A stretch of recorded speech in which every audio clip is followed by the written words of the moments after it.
मार्च 18 तारीख के दिन, बुधवार के दिन शाम में करीब 4 बजे मैं मंडल ऑफिस के लिए गया था।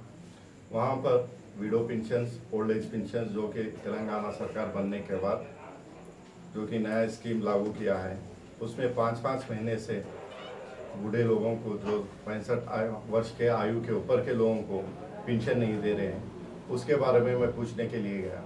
पूछने के पश्चात वहाँ के एमआरओ ने वहाँ के जो विधवा स्त्रियाँ, बूढ़े और लोग हैं, उन लोगों को सभी को ढकल दिए।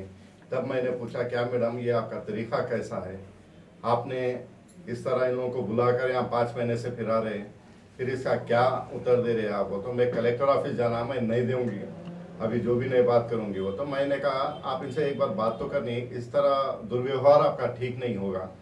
तो उसने बोला जो उखाड़ना है उखाड़ लो, जाओ, तुम लोग क्या है, तुम्हारी औकात क्या है, बोलकर इस तरह से अपशब्दों का प्रयोग किया है। उसके बाद मैंने जाकर गेट के पास धरना पर बैठा। पुलिस प्रशासन भी वहाँ पर थी, 2 एसआई 3 कांस्टेबल है। उस समय एमआरओ ने उनके मंडल रेवेन्यू ऑफिसर्स का जो एसोसिएशन रहता है उनको फ़ोन कर बुलाया और बुला करके सब हंगामा किए। हम लोग वहाँ से कुछ बूढ़े औरतों को ले जाकर पुलिस स्टेशन में एमआरओ के खिलाफ कंप्लेंट लिखाई। पुलिस अधिकारी उनके ऊपर जांच लेने के लिए बात कर रहे थे। उतने में सारे मीडिया वोडिया जाके मैडम के पास गए। एमआरओ मैडम वहाँ से हॉस्पिटल में जाकर बीपी चेकअप कराए। पूरे लोगों को क्या बताया कि इन्होंने हम लोगों को मारा है बोले।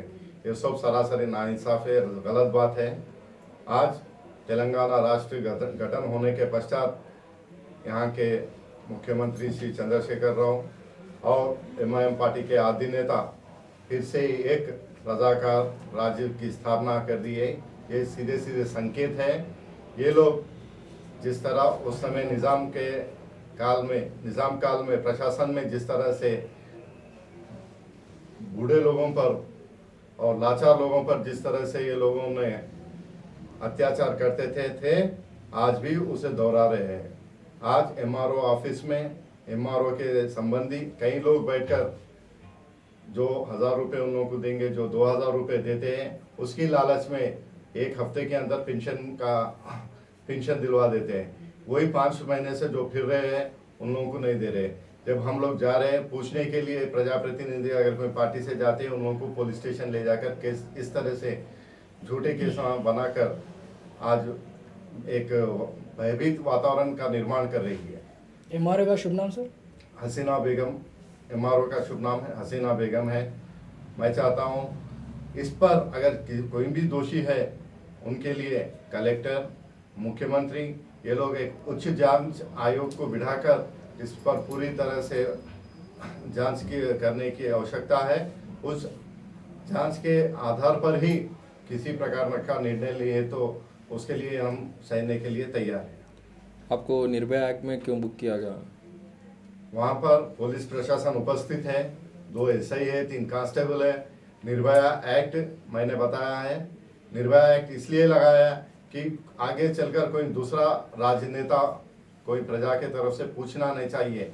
ये प्रजा का गला घोटने का प्रशासन ने एक नया तरीका ढूंढ रहा है, इसलिए इस तरह के दुरुपयोग जो कानून है उसका दुरुपयोग कर लोगों में एक भय का वातावरण निर्माण कर रहे हैं। अभी आपको बेल मिल चुकी है, तो अब आगे की कार्रवाई आपकी आगे की तरफ से क्या कार्रवाई होगी? जो हमारा जो दिनचर्या है पब्लिक के पक्ष में ठहरते हैं, जिसके भी साथ अन्याय होगा ऐसा बेल तो हमारे को कोई नई बात नहीं है।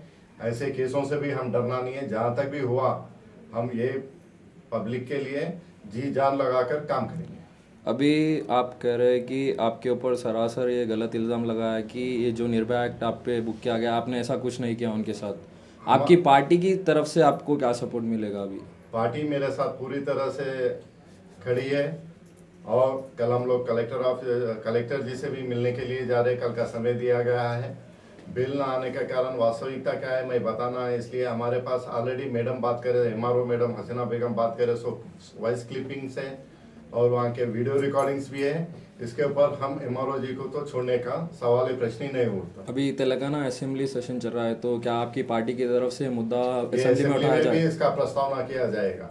और एमआरओ जो गलती है उसको दंड देने के लिए पूर्ण तरह से फिर से एक जांच आयोग का गठन करने के पश्चात ही इस पर निर्णय लिया जाएगा। आपको क्या लगता है कि कितनी जल्द आप न्याय हमारे पक्ष में, हम गलती कहीं भी नहीं की है। हमारे पास वीडियो रिकॉर्डिंग्स भी है। हम लोग मैडम से 50 फीट के दूरी पे बैठे हुए धरना के लिए, मैडम के पास भी नहीं है। जितने भी वॉइस क्लिपिंग्स है, साउंड रिकॉर्डिंग्स है, वो सब सबूत के तौर पे पेश किया जाएगा। उमामेंद्र जी, हमें आपके पार्टी के कार्यकर्ताओं से सूचना मिली कि मजलिस इत्तेहाद मुस्लिमीन के दबाव में आकर तहसीलदार जो एमआरओ है उन्होंने अपने ऊपर झूठे केस दर्ज किया। मैंने बताया अब पुराने शहर बोलकर ही नहीं, तेलंगाना राज्य में फिर से रज़ाकार राज का गठन हो चुका है। इसके लिए इससे पहले कासिम रजवी जिस तरह हिंदुओं पर अत्याचार करते थे, जो उनकी मनमानी करने के लिए आज भी अगर हम देखते हैं कि आज के राज्य सरकार को पूर्ण बहुमत रहने के बाद भी वो लोग इतना गिरा कर बात करते हैं एमआईएम पार्टी, तो भी उनका साथ लेकर वो लोग इस तरह से यहाँ पर एक काबिज बनाना चाहते हैं, एक भय का वातावरण निर्माण करना चाहते हैं।